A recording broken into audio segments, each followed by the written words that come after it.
میں بہشتی دروازے کی کیا حقیقت ہے؟ بزرگ فرماتے ہیں کہ انہوں نے خواب میں نبی علیہ السلام کو اس دروازے سے گزرتا ہوا دیکھا۔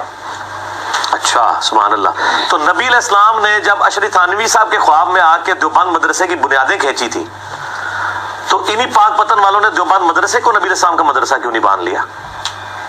ٹھیک ہے نا، نبی علیہ السلام کو خواب میں دیکھنا یہ نہیں، میرا کلپ ہے، خواب میں دیدار مصطفیٰ صلی اللہ علیہ وآلہ وسلم کی حقیقت لاکھوں لوگ یوٹیوب پہ دیکھ، اس میں نے یہ پوری کی پوری ڈیٹیلز بتائی ہیں۔ بہشتی دروازہ دنیا میں کوئی دروازہ نہیں ہے، خانہ کعبے کا دروازہ بھی بہشتی دروازہ نہیں ہے۔ ٹھیک ہے، ادھر ایک بدماش تھا، وہ کہتا ہے میں کعبے میں 5 دفعہ گیا ہوں، میں ایسے ایسے کر کے مکے دکھاتا ہوتا تھا۔ بھائی تو کعبے بچ دفن بھی ہو جا، اس کی بنیاد پہ کسی نے بہشتی نہیں ہونا۔ کیوں؟ بقیہ غرقد قبرستان میں 10,000 صحابہ کی قبریں ہیں اور اسی قبرستان میں عبداللہ ابن ابی منافق کی قبر بھی ہے، کیونکہ قانوناً تو مسلمان تھا، نبی علیہ السلام نے اس کا جنازہ پڑھایا ہے، بخاری مسلم میں آتا ہے اپنا لعاب دہن اس کے منہ میں ڈالا ہے، تو مسلمانوں کے قبرستان میں سے دفن کیا ہے۔ تو اب کیا جی، وہ چونکہ مدینے میں دفن ہوا، آپ نے جنازہ بھی پڑھا دیا، تو اس کی وجہ سے بخشا جائے گا؟ قرآن نے کہا سب سے نچلے درجے میں ہوگا۔ نبی کا جنازہ پڑھانا، نبی کا تھوک مبارک، نبی کا کرتا مبارک کوئی نفع نہیں دے سکا، تو تواڈے بہشتی دروازے تے سب بڑھائے بڑھوئے نے اپنے۔ ہاں، دنیا میں ایک جگہ ہے جسے جنتی ٹکڑا کہا گیا ہے، وہ بخاری اور مسلم میں حدیث ہے، میرے گھر سے لے کے میرے ممبر تک جنت کے ٹکڑوں میں سے ایک ٹکڑا ہے، لیکن اس میں یہ نہیں ہے کہ جو اس میں آ گیا وہ جنتی ہو جائے گا نہ۔ اگر کوئی کہتا ہے یہ ہے تو ان کو کہیں گے فلانے تواڈے جڑے دوسرے مخالف بزرگ نے ہوتے اتنے گئے ہوئے نے، کہیں گے نہیں وہ تو پاویں جتنے مرضی ٹر جائے نہیں ہوئے گا، تو ان کا تواڈے بھی جتنے مرضی ٹر جائے انج نہیں ہوتا۔ ٹھیک ہے نا، نہیں ماننے کے لیے تیار نا۔ ادھر سے جتنے ہمارے سیاسی لیڈر، فوجی لیڈر باقی جاتے ہیں وہ بیٹھے ہی ریاض الجنہ میں ہوتے ہیں، ان کے لیے ریاض الجنہ خالی کرا دیا جاتا ہے۔ بھائی ادھر چوکڑی مار کے بھی کوئی بیٹھ جائے جنتی تو نہیں ہوگا، وہ جنت کا ٹکڑا ہے، آپ وہاں جائیں۔ اس پہ امام بخاری نے باب باندھا ہے کہ قبر رسول سے لے کے ممبر رسول جنت کا ٹکڑا ہے۔ نبی علیہ السلام کی قبر مبارک، حضرت ابوبکر عمر کی قبر ہے، جنت کے ٹکڑوں میں سے ایک ٹکڑا ہے، زمین کے اوپر جنت کا ایک ٹکڑا ہے، لیکن اس کے اندر داخل ہونے سے کوئی جنت میں نہیں داخل ہو جائے گا۔ احمد بریلوی صاحب نے ایک شعر لکھا ہے، جنت میں آ کر نار میں جاتا نہیں کوئی، انہوں نے اسی کے اوپر شعر کیا۔ وہ جب وہ جنت البقیع اس میں بیٹھے نا ریاض الجنہ میں، تو انہوں نے کہا کہ جب حدیثوں میں ہم نے سنا جو ایک دفعہ جنت میں چلا جائے گا دوبارہ دوزخ میں نہیں جائے گا، تو انہوں نے کہا یا اللہ میں ایک بار جنت میں آ گیا ہوں تو اب میں امید کرتا ہوں کہ میں دوزخ میں نہیں جاؤں گا۔ تو یہ شعروں تک تو بات ٹھیک ہے، ورنہ تواڈے سیاسی لیڈر جنہوں تسی انہی گالاں کڈدے ہو دل وچ، وہ تو سارے ادھر جاتے ہیں، وہ تو کعبے کے دروازے ان کے لیے کھلتے ہیں، تو قبر رسول کے لیے ان کو بھی اندر لے کے جایا جاتا ہے، کہتے ہیں نہیں وہ نہیں جان گے، پھر تسی بھی نہیں جاؤ گے بھائی، کوئی بھی نہیں جائے گا، اس طریقے سے کوئی جنت دوزخ کا فیصلہ نہیں۔ ٹھیک ہو گیا؟ نبی علیہ السلام کے متعلق یہ کہنا یہ سب تمہارا کرم ہے آقا کے بعد اب تک بنی ہوئی ہے، یہ کہنا درست ہے؟ بالکل غلط ہے۔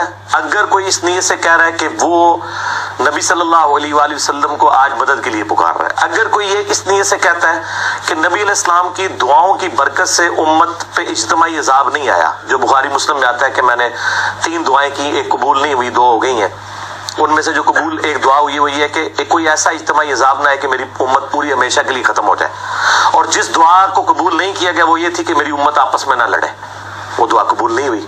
اس سے یہ بات پتہ چلی کہ اللہ تعالیٰ کسی کی دعا کا پابند نہیں ہے، نبی کی دعا بھی ایسی ہو سکتی ہے جو قبول نہ ہو، اللہ کی مرضی ہے نا، اللہ پہ تو کوئی کسی کی دوست نہیں ہے۔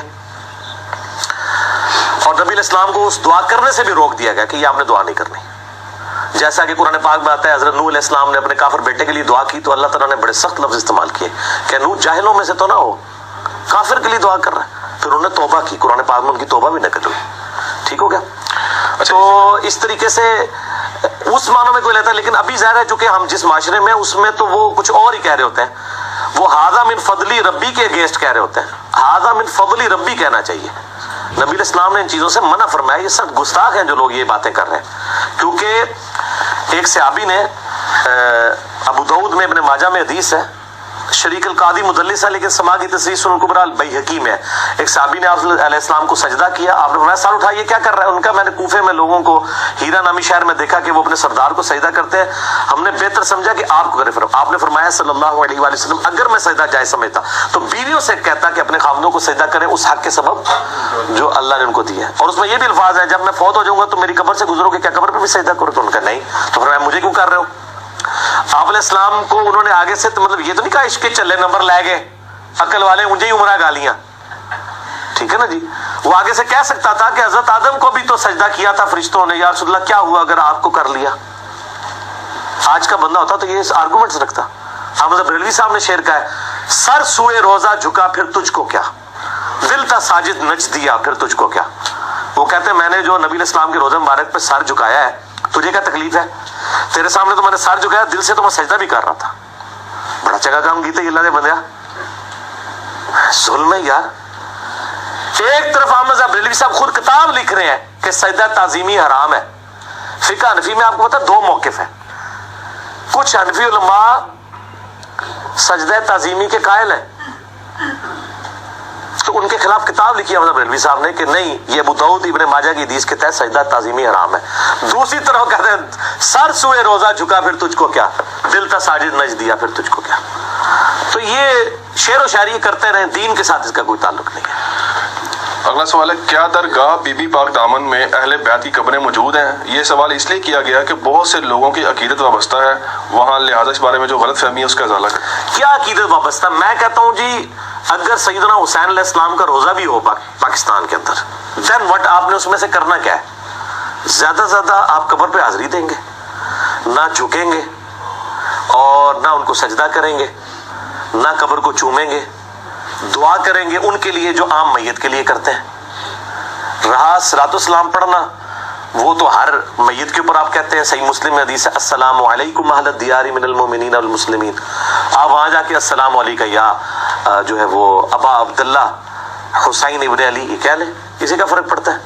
اگر آپ کہتے ہیں کہ اس کی وجہ سے کوئی ادھر فرق پڑ جانا ہے میرے بھائی, تو انہی سے پوچھیں کہ اگر انہی چیزوں کی وجہ سے فرق پڑنا ہوتا, ان مزارات کی وجہ سے, اس وقت دنیا میں کافروں کے زیر اثر سب سے بڑا ملک مسلمانوں کا ہے ہی عراق ہے, اور سارے مزار ادھر ہیں, کربلا بھی ادھر ہے, تو کوئی فرق تو نہیں پڑا. تو بی بی پاک دامن کے مزار سے کوئی فرق تو نہیں پڑ جانا. ٹھیک ہے نا. باقی یہ تاریخی سوال ہے, ہمیں نہیں پتا کہ ہے یا نہیں ہے, نہ اس سے کچھ نکلنا ہے. ہم نماز میں محمد اور آل محمد صلی اللہ علیہ وآلہ وسلم پر درود پڑھ رہے ہیں, وہ جہاں جہاں دفن ہے بخاری مسلم کے الفاظ ہیں, تمہارا درود و سلام ان تک پہنچ جائے گا, پہنچ رہا ہے. That's all. اگلا سوال ہے, کیا درود شریف پڑھنے والے کا مرنے کے بعد جسم سلامت رہتا ہے, اور کتنی بار پڑھنے سے یہ فضیلت کو انسان حاصل کر سکتا ہے؟ درود شریف پڑھے یا نہ پڑھے, جس کو اللہ نے پروٹوکول دینا ہے اسی کا جسم سلامت رہے گا. سر صحابہ کرام کے تو مسئلہ ہوا ہے مرنے کے بعد, کافروں نے کیا ہے, ان کے جسم نہیں سلامت رہے, ان سے بڑا کون عاشق رسول تھا. تو یہ نعتوں میں ضرور ہے, جیسے آپ کو نور جہاں کے ملی ترانوں کے ذریعے کئی غلط چیزیں سکھا دی گئی ہیں, اس طریقے سے نعتوں کے ذریعے بھی کئی غلط باتیں آپ کو. وہ کون سی نعت ہے؟ محمد کے غلاموں کا کفن میلا نہیں ہوتا. اچھا لوگوں کہتے ہیں یار, وہ کہتے نہیں پھر نعت کیوں ہے؟ وہ نعت مولوی نے لکھی ہے, مولانا شریف نے, حدیث میں یہ کہاں ذکر ہے؟ اس سے پوچھے امیر حمزہ رضی اللہ تعالیٰ عنہ علیہ السلام, جو اللہ اور اس کے رسول کے شعر تھے, ان کا مسئلہ نہیں ہوا کیا؟ ناک کان نہیں کاٹے گئے. کتنے صحابہ کو رومن امپائر کی جنگوں کے دوران تیل کے کڑاؤں میں نہیں جلایا گیا, جو چھوٹی چھوٹی بیٹل فیلڈز ہوتی تھی, کتنی کتنی تکلیفیں انہوں نے دیکھی ہیں. تو آپ کے بزرگوں کا کفن میلا نہیں ہوتا, ان کے تو جسم ہی سارے کر دیے گئے ہیں. تو اس میں پھر اب سمجھانے کے لیے مجھے نچلے لیول پہ اترنا پڑتا ہے کہ اگر آپ کسی بزرگ کے بارے میں مان رکھتے ہیں نا, اور وہ فوت ہو جون جولائی میں, اس کی لاش 1 ہفتے کے لیے صرف چوراہے پہ رکھتے ہیں, تو ہم دیکھتے ہیں کفن میلا ہوتا ہے کہ نہیں, باہر ہی میلا ہو جائے گا جب جسم میں تعفن پھیلے گا. یہ ایک نیچرل پروسیس ہے, اس سے بزرگی کا کوئی تعلق نہیں. قبر میں جسم کا سلامت رہنا یہ صرف نبیوں کا پروٹوکول ہے, جو ابو داؤد میں حدیث ہے, ان اللہ حرم علی الارض ان تاکل اجساد الانبیاء, اللہ نے زمین کے لیے حرام کیا کہ وہ نبیوں کے جسموں کو کھائے. یا کسی صحابی کے لیے بھی پروٹوکول ہو سکتا ہے, جیسے حضرت عمر کا پاؤں نکل آیا تھا, بخاری میں آتا ہے 63 سال بعد, حیات النبی الیکشن میں نے بتایا. باقی یہ ضروری نہیں ہے. حضرت ابوبکر کا تو پھر عقیدہ ڈیفرنٹ تھا, صحیح بخاری میں موجود ہے.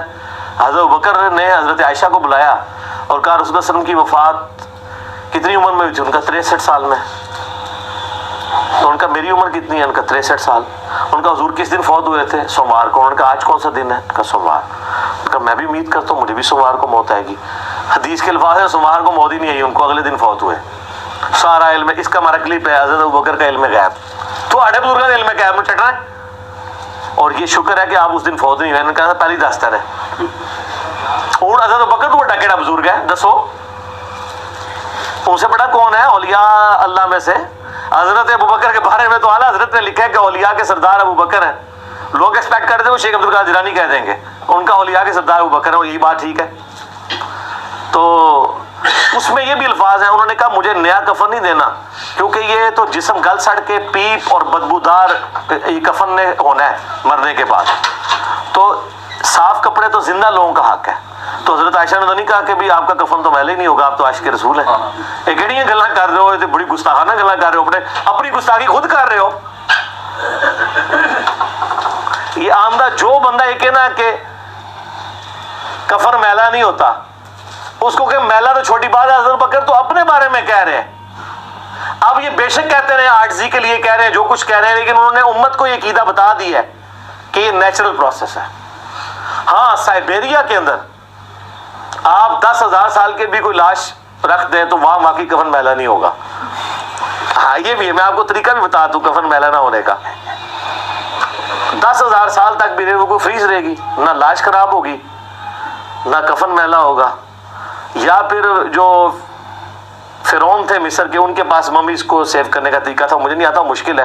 سائبیریا ذرا بہتر ہے. آنا مزارات سارے ہوتے شفٹ کرو, اس میں پھر بھائی پھر تسی کٹ کے دس بھی سکتے ہو. اس میں پھر 20 مرتبہ درود شریف پڑھنے کی بھی ضرورت نہیں ہوگی. کیا 20 درود نہیں, ضرورت ہی نہیں, سائبیریا لے جاؤ. ویسے اللہ تعالیٰ گل ہے کہ سائبیریا تو پرندے سردیاں اتنے آ جاتے ہیں برڈ فلو لے کے, کیوں نہیں سداس بھائی؟ اچھا یہ سر یہ پرندے نے ہائے ہائے ہائے, یہ کہتے ہیں بزرگ بہت کام کرتے ہیں, بزرگ اڑ لیندے نے. اے سائبیریا بزرگ اڑ کے جا کے دس سکتے ہیں سر؟ آلموسٹ آپ سمجھ لیں 8-10 ہزار کلومیٹر کا سفر بغیر ریفیولنگ کے یہ پرندے کرتے ہیں, اور سوتے بھی عوام میں, نہ کچھ کھاتے ہیں نہ پیتے ہیں, یہاں کے لینڈ کرتے ہیں. یہ تو بوئنگ 747 کو بھی ریفیولنگ کی ضرورت ہوتی ہے. اور آپ اگر پر ان کے ہاتھ میں نے وہ پرندوں کے شکار یہاں ایک بندہ وہ لے کے آیا نا, وہ والا پرندہ سرخاب, وہ میں نے پرندہ مونو کہتے ہیں جی دیکھیں علی بھائی یہ وہ پر ہے, کوئی بوئنگ کوئی ایئر بس اس پر کا مقابلہ نہیں کرتی. ٹھیک ہے جی, سوتا بھی ہے ادھر پہنچ جاتا ہے. یہ جناب میرے اللہ نے بنائے نا, اور اینا جا سر ہے جدھر سارا نیویگیشن سسٹم ہے, واپس جا کے اسی جگہ تے بہندے نے جتھے جتھے انہوں نے اپنے گھونسلے اور انڈے دیتے ہوندے نے. ٹھیک ہے, یہ جناب اللہ دی مخلوق ہے. یہ تو کہتے ہیں بزرگ, میں کہنا اللہ تعالیٰ نے پرندے بنائے نے انہوں نے برابر نہیں کوئی ہو سکتا. اچھا یہ ساری چیزیں بعد میں شروع ہوئی ہیں. صحابہ کرام کے بارے میں آپ کو آلموسٹ 0 واقعات ملیں گے, حالانکہ ادھر زیادہ ملنے چاہیے تھے.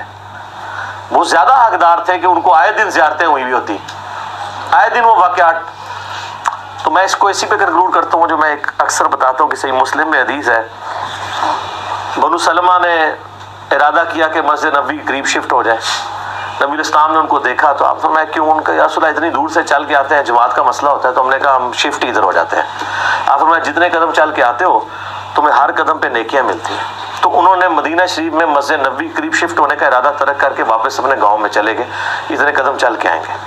تو میں اس پہ ایک معصومانہ سوال کرتا ہوں, آپ تو بزرگوں کے بارے میں کلیم کرتے ہیں وہ اڑ کے پہنچ جاتے ہیں, تو نبی الاسلام صحابہ کو کہتے ہیں یار اولیاء اللہ تو تمہارے قدموں کی خاک ہے. بلکہ وہ جو ایک اور انہوں نے بنایا ہوا ہے کہ اگر کسی فلاں شخص کی گھوڑے کی سم سے خاک اڑے اور وہ جا کے ادھر جناب ناک میں کسی گھوڑے کی بیٹھے اور اس سے بھی زیادہ ایک جو ہے صحابی افضل ہے, تو یہ صحابہ تو جو ہے اتنے افضل ہے, تو آپ کے اولیاء اللہ بغیر بوئنگ 747 کے, بغیر اونٹ کے, بغیر گھوڑوں کے ایک نماز پڑھتے ہیں مسجد نبوی میں, دوسری پڑھتے ہیں بیت اللہ میں, تیسری پڑھتے ہیں بیت المقدس میں جا کے.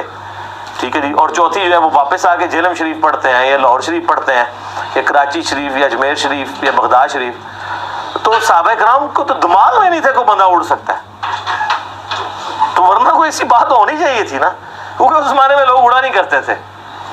یہ ایوولوشن شاید ہو گئی ہے کہ اب لوگ اڑنا شروع ہے.